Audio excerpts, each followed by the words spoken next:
Le titre d'une intervention est à livrer avant son écriture, afin que les dépliants qui servent à la diffusion de l'événement puissent être créés, imprimés et distribués. J'ai de ce fait donné un titre qui m'est venu suite à la séance d'une psychanalysante que je nommerai Leila. C'est dans l'après-coup que je me suis questionnée sur la raison de ce titre, à savoir « Mise en scène du traumatisme au passage à l'acte ».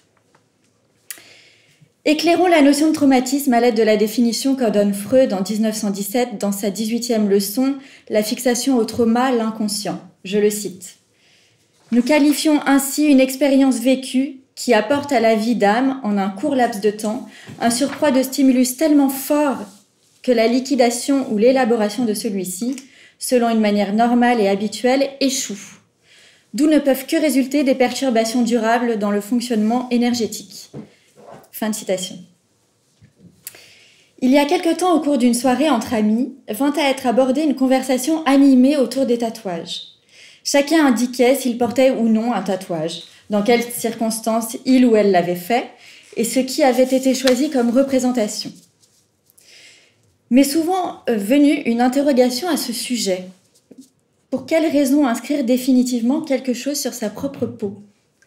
Eux seuls pourraient dire en ce qui les concerne, cependant de mon côté, il y a une réflexion qui persistait. Comment avancer dans sa vie ? Comment passer à autre chose lorsqu'on tatoue une pensée, une devise, une image, un souvenir, un prénom ou encore un signe à même son corps ? Cela sonnait pour moi comme une difficile évolution, un deuil impossible, voire comme une injonction envers soi-même à rester attaché à quelque chose. Je constate régulièrement que les tatouages représentent les vestiges de moments difficiles, comme la date de décès d'un proche, le prénom d'un ancien amour, une pensée qui se réfère à un épisode malheureux. Pour quelle raison graver sur sa peau ce qui cause ou ce qui a causé de la souffrance ? Nous notons au cours des séances une récurrence, celle de patients, de psychanalysants, qui sont fortement attachés à quelque chose de leur passé, ce qui les rend inaptes au présent et rend l'avenir difficile. Avec le tatouage, tout comme avec le symptôme, quelque chose du passé est préservé. Mais pour quelle raison, encore une fois, cet accrochage ? Le fait de rester fixé à une situation, une idée, une pensée, un souvenir, m'a fait songer à la notion de névrose traumatique évoquée par Freud en 1920 dans Au-delà du principe de plaisir. Il nous apprend que certains traumatisés de guerre rêvent d'images traumatisantes vécues et que cela vient à se répéter. Le psychisme n'est donc plus régi simplement par le principe de plaisir. À propos de la névrose traumatique, Freud nous dit en 1920, donc début de citation, « Or, la vie onirique de la névrose traumatique a ceci de caractéristique qu'elle ramène sans arrêt le patient dans la situation de son accident. » Fin de citation. Dans ce cas, il s'agit de la fonction onirique.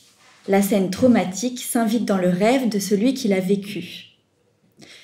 Freud nous indique que le malade est psychiquement fixé au trauma, ce qui avait également été remarqué dans l'hystérie. Je le cite à nouveau, toujours dans le même ouvrage. On pense que c'est précisément une preuve de la puissance de l'impression faite par le vécu traumatique, si même dans le sommeil, elle revient s'imposer au malade, si le malade est, en quelque sorte, psychiquement fixé au trauma. Fin de citation. En effet, un tatouage, ce n'est pas anodin. Cela nécessite l'intervention d'une aiguille qui passe sous la peau. Cela peut être douloureux, il y a des saignements et également un temps de cicatrisation. C'est une intervention sur le corps.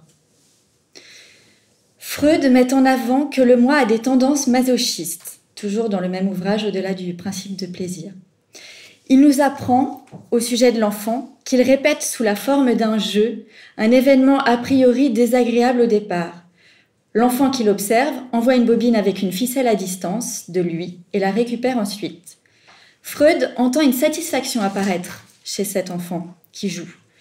Il met en relation cette expérience que reproduit l'enfant avec les allées et venues de sa mère, ses absences et ses présences, qu'il est amené à transposer en jeu à l'aide de cette bobine. Voici ce que Freud dit à ce propos, je le cite. « L'interprétation de ce jeu ne posait dès lors plus de problème. Il était lié au grand exploit culturel réalisé par cet enfant, au renoncement à la pulsion qu'il avait mis en œuvre et qui consistait à autoriser sans se rébeller le départ de la mère. Fin de citation.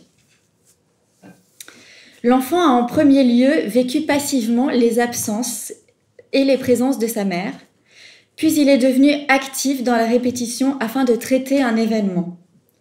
Dans les cas de Leila et de Anne, la répétition est au rendez-vous, chacune a plusieurs tatouages. Mais le tatouage a cette particularité qu'il veut figer, comme un devoir de mémoire. L'enfant, lui, au travers du jeu et de la répétition, réalise un exploit culturel, pour reprendre le terme de Freud, et il grandit.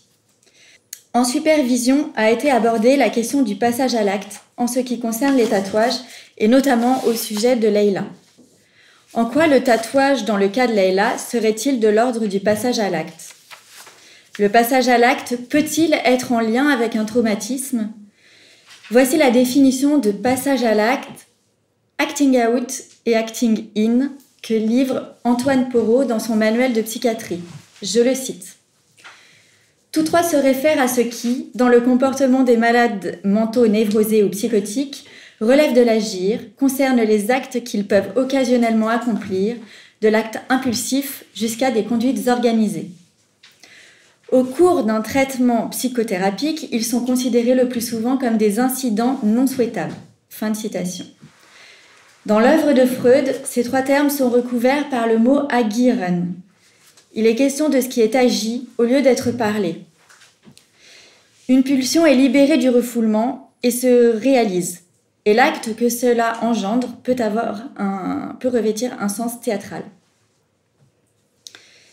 L'agieren peut être interprété comme une résistance. Antoine Porot écrit au sujet de l'être qui passe à l'acte, je le cite, « Ce qu'il agit de la sorte est soit directement lié à la relation thérapeutique, transfert agi, soit représentation d'une situation dont le souvenir ne trouve pas son expression verbale dans la cure. » Fin de citation. Faisons un petit point sur l'avancée de la technique psychanalytique. Avec la technique cathartique, mise en place par Breuer et Freud, il était dans un premier temps question d'une remémoration qui ensuite permettait une abréaction à l'aide de l'hypnose. Puis la technique a évolué, l'hypnose a été abandonnée au profit des associations de pensée. Il s'agissait de deviner ce que le malade ne se remémorait pas afin de contourner la résistance. Enfin, le médecin renonce à mettre au centre un problème déterminé et reconnaît les résistances qu'il saisit à la surface psychique du malade pour les lui rendre conscients. Il est question désormais de mettre à découvert les résistances ignorées du patient. Cette mise en lumière des résistances au malade concerné est censée lui permettre de débloquer ce qui était oublié et de le raconter. Il s'agit de combler les lacunes du souvenir. L'oubli a donc une place primordiale, notamment avec l'amnésie infantile. Effectivement, des années d'enfance sont oubliées. Donc, je cite Freud dans Remémoration, répétition et perlaboration en 1914. S'agissant d'une sorte particulière d'expériences vécues extrêmement importantes qui se situent dans les tout premiers temps de l'enfance et ont été vécues en leur temps, sans compréhension, mais qui, après coup, ont rencontré compréhension et interprétation. Le plus souvent, aucun souvenir ne peut être éveillé. Fin de citation. Freud nous informe de l'attention que nous devons porter dans certains cas où l'analysé ne se remémore absolument de rien, de ce qui est oublié et refoulé, mais il l'agit.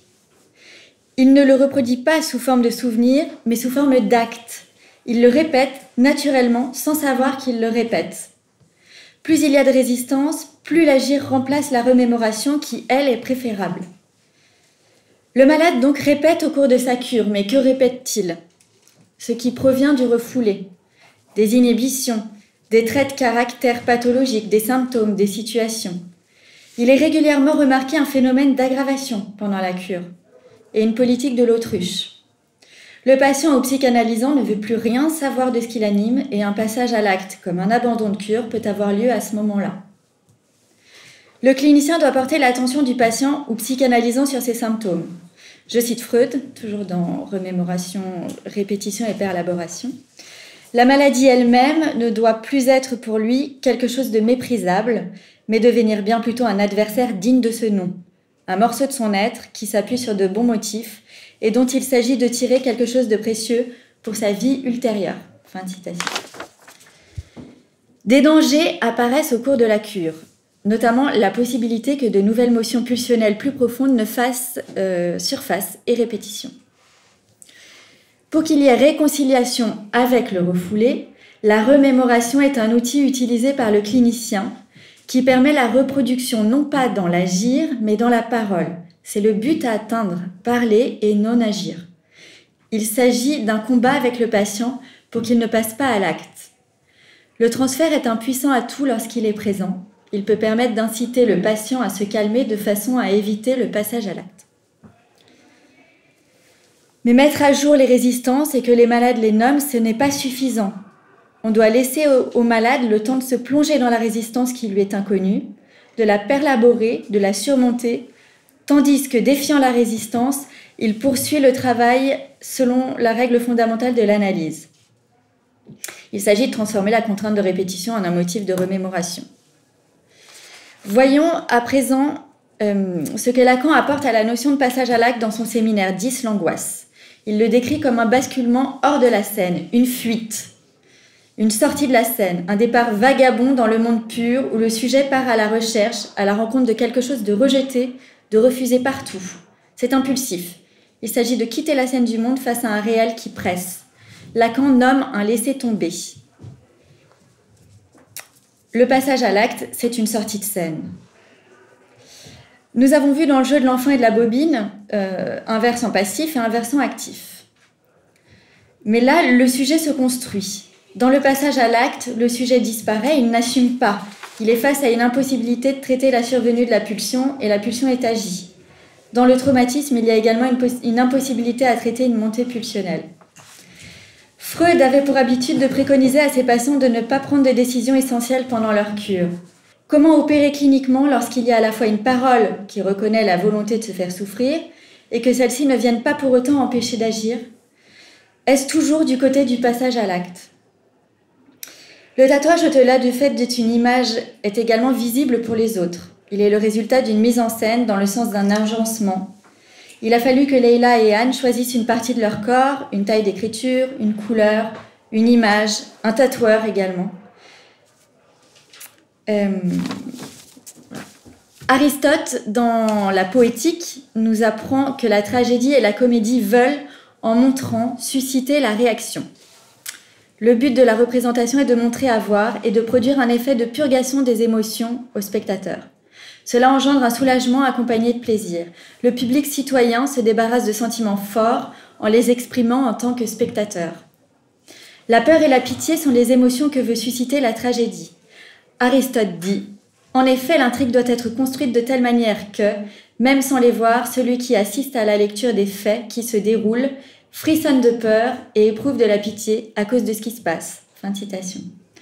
La tragédie et la comédie étaient des mises en scène faites pour faire réagir, et leur rôle cathartique était central dans l'Antiquité. La psychanalysante ne renonce pas, elle est dans une position de grande détermination. Il y a quelque chose d'implacable dans son choix, sans nuance. Cette détermination fait songer à celle du personnage d'Antigone dans la pièce de théâtre du même nom, écrite par Sophocle. Effectivement, cette dernière restera inébranlable jusqu'à la mort pour enterrer son frère Polynice. Merci.